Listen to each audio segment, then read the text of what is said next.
STF को मिली बड़ी कामयाबी। दिशा पाटनी के बरेली स्थित आवास पर फायरिंग करने वाले शूटर गाजियाबाद एनकाउंटर में हुए ढेर। जी हां, गाजियाबाद उत्तर प्रदेश एसटीएफ को बड़ी कामयाबी मिली है। अभिनेत्री दिशा पाटनी के बरेली स्थित घर पर हुई फायरिंग के मामले में शामिल 2 हमलावर गाजियाबाद में एनकाउंटर के दौरान मार गिराए गए। मारे गए आरोपियों की पहचान रविंद्र उर्फ कल्लू और अरुण के रूप में हुई। दोनों को गोली लगने के बाद अस्पताल लाया गया, जहां इलाज के दौरान उनकी मौत हो गई। फायरिंग की घटना 12 सितंबर की सुबह लगभग 3:45 बजे हुई, जब अज्ञात बंदूकधारियों ने अभिनेत्री के घर पर ताबड़तोड़ गोलियां चलाई। इससे इलाके में दहशत फैल गई। मामले की गंभीरता को देखते हुए बरेली के कोतवाली थाने में केस दर्ज किया गया। मुख्यमंत्री योगी आदित्यनाथ ने घटना का संज्ञान लेते हुए तत्काल जांच और कड़ी कार्रवाई के निर्देश दिए थे। इसके बाद एजेंसियों ने सीसीटीवी फुटेज, पड़ोसी राज्य के अपराध रिकॉर्ड और आधुनिक सर्विलांस टूल्स की मदद से व्यापक जांच शुरू की। इस दौरान दोनों शूटरों की पहचान रविंद्र पिता कल्लू निवासी कन्ही रोहतक और अरुण पिता राजेंद्र निवासी Indian colony Gohana road Sonipat के रूप में हुई।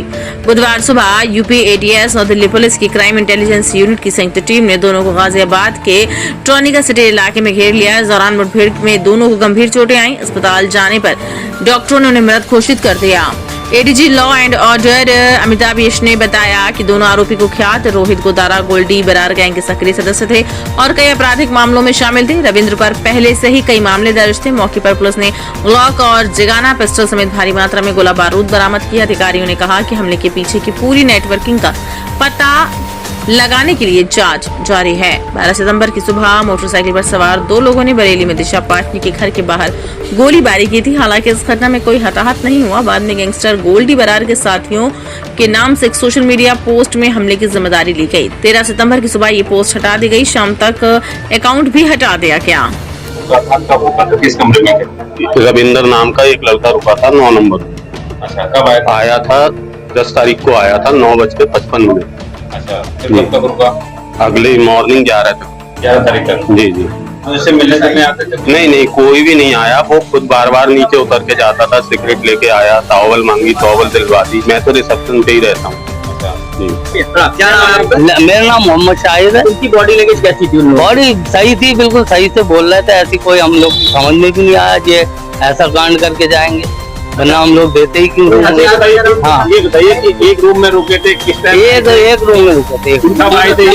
ये तीनों ने आईडी दी थी? तीनों ने आईडी हमने वहाँ दे दी है। अच्छा, जी हाँ, दे दी। क्या दिया था? आधार कार्ड दिया था? आधार कार्ड दिया था। अच्छा, ये बताइए कि जब ये सामान कुछ नहीं। जब ये रूम में आ गए थे तो आप लोग कोई कर्मचारी कोई वेटर रूम में इन्होंने अंदर जाने दिया? जी नहीं, वो हम उसमें तो कोई सवाल ही नहीं होता है। कोई आदमी रूम ले ले उसके बाद अंदर जाए। और एग्जाम चल रहा था, उस टाइम में एग्जाम हुआ था। क्या कह के रुके थे कि किस काम से आए हैं यहाँ? वो आए थे घूमने के पर्पज से, बता रहे। अच्छा, कुछ नहीं, कोई चीज नहीं मंगवाई हम लोग।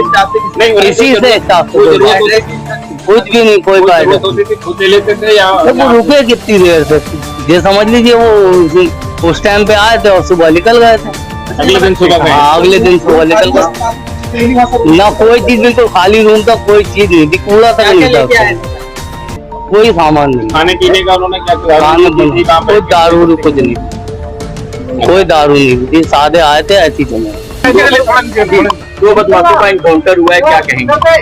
पांडे जी, क्या कहना चाहेंगे जो जिन्होंने आपके घर पर फायरिंग की थी, पुलिस टीम ने उनको ढेर कर दिया? मैं सर्वप्रथम माननीय मुख्यमंत्री उत्तर प्रदेश श्री योगी आदित्यनाथ जी का आभार व्यक्त करता हूं, उनको धन्यवाद देता हूं कि उन्होंने मुझे तथा मेरे परिवार को अभयदान देकर हमें कृतज्ञ किया है। जैसा उन्होंने मुझे भरोसा दिलवाया था, आज उसका उन्होंने एक साकार रूप यहाँ पे दिखाया है। एक भयमुक्त समाज का उन्होंने उनका जो अपना नारा था, जीरो टॉलरेंस, उसको करके उन्होंने दिखाया है। उन्हीं के दिशा निर्देशों पर हमारी पुलिस ने इस कार्य को अंजाम तक पहुंचाया है। जब से माननीय मुख्यमंत्री जी ने इस उत्तर प्रदेश की कमान संभाली है, तब से पूरा प्रदेश आज भयमुक्त है। अमन चैन की एक सांस, अमन चैन से जी रहा है। और आपको मैं यह भी बताना चाहता हूँ कि अब कोई भी आपराधिक प्रवृत्ति का जो व्यक्ति है हमारे प्रदेश में या तो जमींदोज हो चुका है या यहाँ से ये प्लान कर गया है। तब से आज तक आपने भी देखा है और पूरा प्रदेश देख रहा है माननीय मुख्यमंत्री जी ने जो समाज के लिए किया है वो कोई नहीं कर सकता है। आज उनके इस कृत्य के लिए मैं तथा मेरा परिवार सदा उनका ऋणी रहे। उनके दिशा निर्देशन में उत्तर प्रदेश पुलिस ने जो कारनामा अंजाम तक पहुंचाया है, मैं अपने डीजीपी श्री राजीव सर का आभार व्यक्त करता हूं। मैं अपने एडीजी श्री अमिताभ यश जी का, अपने एडीजी बरेली जोन श्री रमेश शर्मा जी का, अपने डीआईजी श्री अजय साहनी जी का, एसएसपी बरेली श्री अनुराग जी और उसकी पूरी टीम का। मुझे मालूम है पिछले 5-6 दिनों से इन सब पुलिस वालों ने सिवाय इस घटना के अलावा कोई अन्य कार्य नहीं किया। रातों दिन, पूरे रात दिन 24 घंटे वो यहाँ पे लगे रहे और जिसका अंजाम आज सब आपको पता चल चुका है। मैं आभार व्यक्त करता हूँ एसटीएफ टीम का, जिन्होंने पूरे भरोसे के साथ हमारे मुख्यमंत्री जी का पूरा भरोसा उन्होंने जीता है और यह कार्रवाई अंजाम तक। मयंक दुबे है, मैं IT एक्सपर्ट यहाँ बरेली स्मार्ट सिटी में हूँ। जो सारे कैमरों का ये संचालन हम देख रहे हैं, 10 तारीख में घुसे जिसमें हमारा ओल्ड बस स्टैंड पे इनको आइडेंटिफाई किया गया, वहाँ से नोवेल्टी पे इनका मूवमेंट और स्पॉट वाली जगह पे ओवर 1400 से 1500 कैमरे जो शहर के चारों तरफ लगे हुए हैं ICCC प्रोजेक्ट के।